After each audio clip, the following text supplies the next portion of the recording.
Bienvenue à tous sur votre chaîne TV Actu France. À seulement 8 jours de sa grande prestation sur la scène de l'Eurovision, Louane vient de créer la surprise en publiant une nouvelle version de son titre, Maman, spécialement pensée pour toucher un public international. Publié ce vendredi 9 mai sur YouTube, ce nouveau clip révèle une adaptation anglaise de sa chanson, tout en gardant un élément fort, le mot « maman » resté en français. Et cette décision artistique n'est pas passée inaperçue. Bien au contraire, elle a été largement saluée par les internautes du monde entier, qui applaudissent une initiative à la fois touchante, stratégique et symbolique. Je suis anglophone et j'apprends le français, mais je suis sûr que la France va gagner l'Eurovision cette année. C'est une réussite. Une version anglaise fidèle à l'original.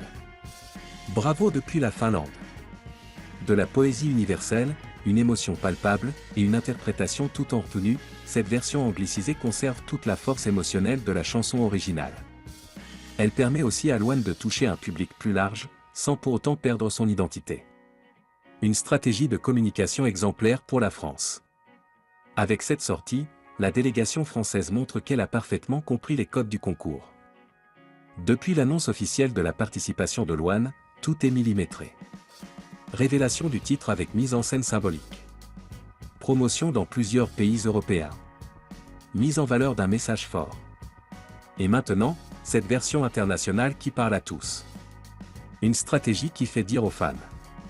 Cette année, la France fait vraiment tout pour gagner. Et ça se voit. Quelle place pour Louane dans les pronostics? Côté bookmaker, Louane figure toujours sur le podium. Elle est actuellement 3e, juste devant Israël. Seules la Suède et l'Autriche la devancent, mais rien n'est joué. Et pour cause, tout peut basculer lors de la prestation live du 17 mai prochain à Bâle, en Suisse. Si elle atteint les sommets, Louane pourrait égaler, voire dépasser, les performances de Barbara Pravi, 2021, et Slimane, 2024. Et pour certains, c'est même une évidence, la France tient peut-être déjà sa gagnante. Un message fort, 50 ans après Marie-Myriam. Difficile de ne pas faire le parallèle avec un certain passé. En 1977, Marie-Myriam remportait l'Eurovision pour la France avec « L'oiseau et l'enfant ». En 2025, c'est Louane, une autre chanteuse blonde, qui vient défendre nos couleurs avec une chanson sur l'amour maternel.